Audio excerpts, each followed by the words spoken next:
Coucou à tous, voilà, je suis ravie de vous retrouver et pour vous parler de la carte du chariot aujourd'hui, l'arcane numéro 7.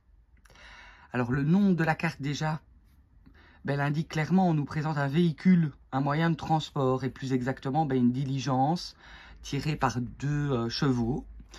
Étant donné que le tarot est un outil ancien, il est important de recontextualiser un peu les images dans une perspective plus actuelle ou plus moderne. Et ainsi, donc on peut comparer cette diligence, l'assimiler à une voiture, la voiture qu'on possède aujourd'hui. Donc cet arcane symbolise l'énergie du mouvement et du déplacement. Le chariot, c'est aussi l'énergie de l'avancement vers le succès, l'énergie de l'ascension.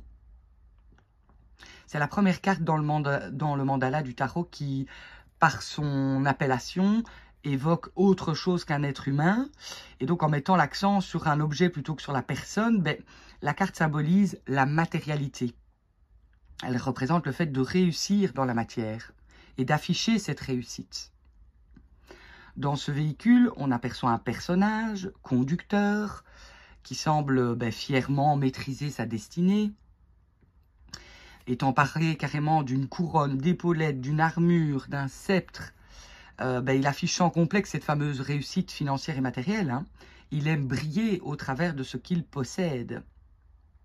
Alors ce personnage apparaît seul dans son véhicule, ce qui signifie qu'il travaille de manière autonome, de manière indépendante. De nos jours, le chariot, il est souvent à son compte. Il a un job prenant, probablement une auto luxueuse d'ailleurs. C'est un homme à succès et il sait parfaitement où il va. Il est bosseur et courageux. Il veut réussir et il s'en donne les moyens. Alors c'est une personne entreprenante, battante. On ne voit que le haut de son corps, ici. Ce qui suggère qu'il ne se dévoile qu'à moitié. Serait-il intimide ou secret? Il fait attention aux apparences, en tout cas, à son apparence. Il aime renvoyer une bonne image de lui.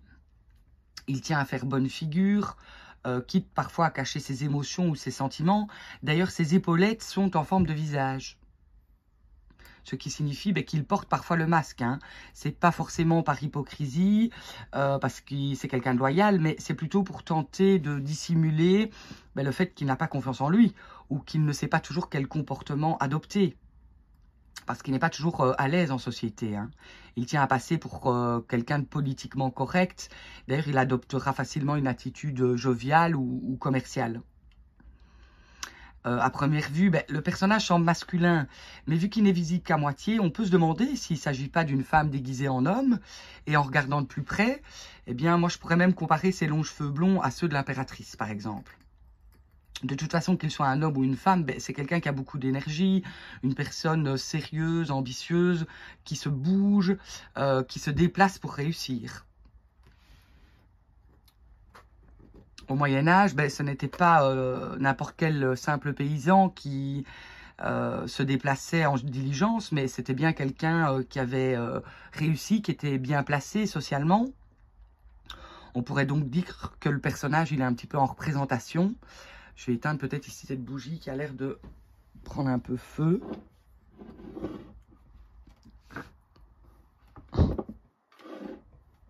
Voilà, excusez-moi pour la petite interruption. Donc je disais, le personnage était un peu en représentation. D'ailleurs, il a une certaine notoriété. D'ailleurs, il est dans un cadre. On voit qu'il apparaît dans un cadre. Ce qui peut faire référence aussi à quelqu'un qui sera à la télé comme un présentateur qu'on ne voit qu'à moitié, ou un comédien. Ce cadre, ça nous permet aussi de dire que peu importe sa profession, il va aussi privilégier les écrans, l'écran de téléphone ou d'ordinateur pour communiquer. Parce que ce cadre, ça le rassure. Alors, le fait qu'il apparaisse aussi dans une boîte, ça renvoie à l'image d'une marionnette dans un théâtre. Il y a même le rideau. Voilà, on peut potentiellement, il pourrait potentiellement faire partie du milieu du spectacle ou de l'audiovisuel, le personnage. Mais son domaine de prédilection, ça reste bien sûr l'automobile, le transport. Aucune partie de son corps ne dépasse du véhicule. D'ailleurs, ça suggère qu'il sort rarement du cadre. Il a un bon comportement, il a une bonne conduite. C'est un excellent pilote. Et d'ailleurs, il peut manœuvrer toutes sortes d'engins, conduire toutes sortes de véhicules, que ce soit sur l'eau ou dans les airs. D'ailleurs, il apprécie quand un bolide a des chevaux sous le capot. Il aime la vitesse, les sensations fortes. En tout cas, celui-là, il ne risque pas de souffrir du mal des transports. Ça, c'est le moins qu'on puisse dire. Donc, il peut exercer le métier de militaire, de garagiste, mécanicien, carrossier, mais aussi chauffeur, livreur, routier ou encore conducteur de train. Bref, c'est un navigateur. Ce qui en fait quelqu'un de souvent absent. Hein. Avec lui, on ne sait pas vraiment quand il part, quand il revient. Et n'oublions pas aussi qu'il avance grâce à des chevaux. Donc, dans sa profession peut être en lien avec cet animal.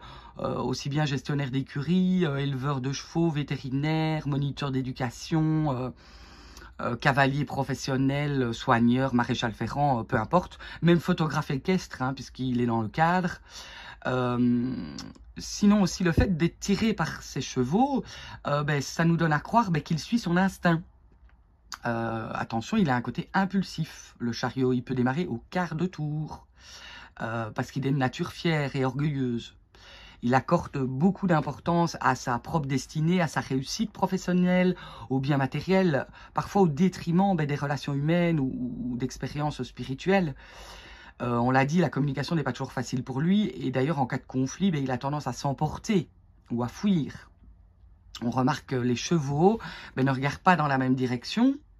Donc cette carte, ça représente aussi le contrôle de soi et la maîtrise des forces opposées.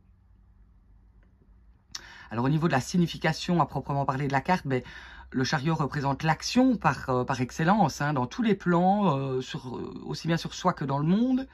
Cette carte annonce une promotion. Il y aura de l'avancement dans un projet ou une situation. Avec cette carte, on atteint son but, on atteint son objectif.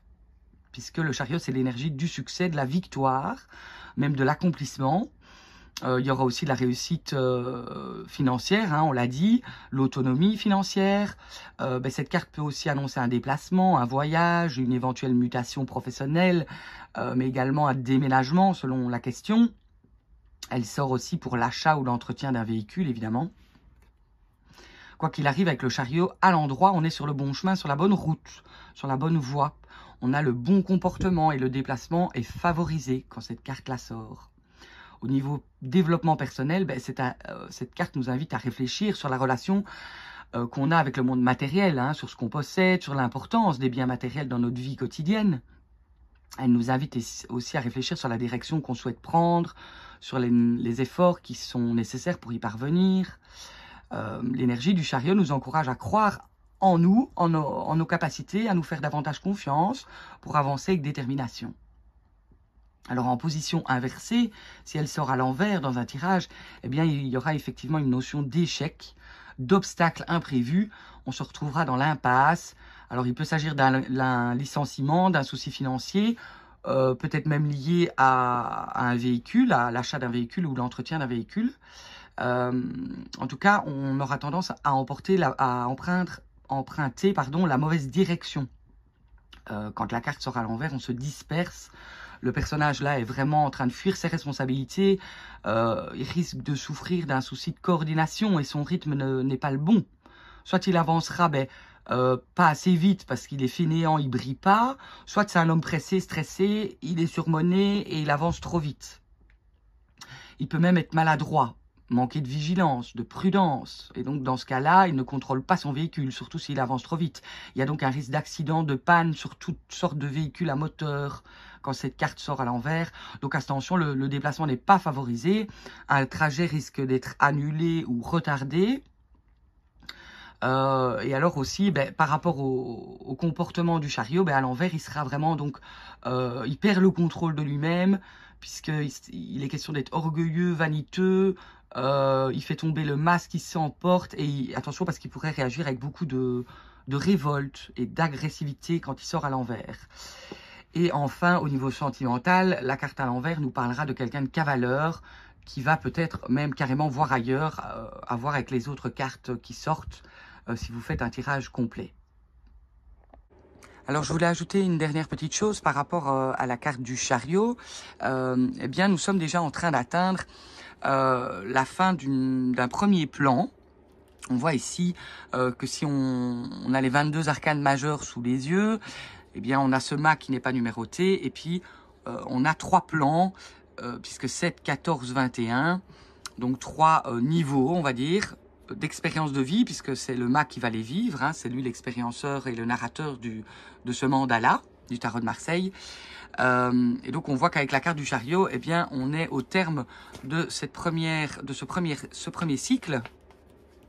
Et voilà pourquoi il s'agit de réussite matérielle et financière avec cette carte. Ici, ce petit cahier de travail, ben, en fait, c'est le cahier que je propose quand je donne des ateliers d'initiation au tarot de Marseille, des ateliers d'apprentissage. Hein, c'est un petit cahier que vous devez compléter par vous-même. Si vous êtes intéressé de le recevoir, vous pouvez toujours me contacter en privé. Ça peut être un bon outil pour prendre vos notes. Voilà, en tout cas, j'espère que mes vidéos vous plaisent. J'espère que vous avancez bien dans votre apprentissage. Je suis ravie de participer et de vous encourager au travers de ces vidéos. Je vous envoie plein de bonnes pensées, plein de belles ondes. Je vous embrasse. Bonne journée, à très très vite.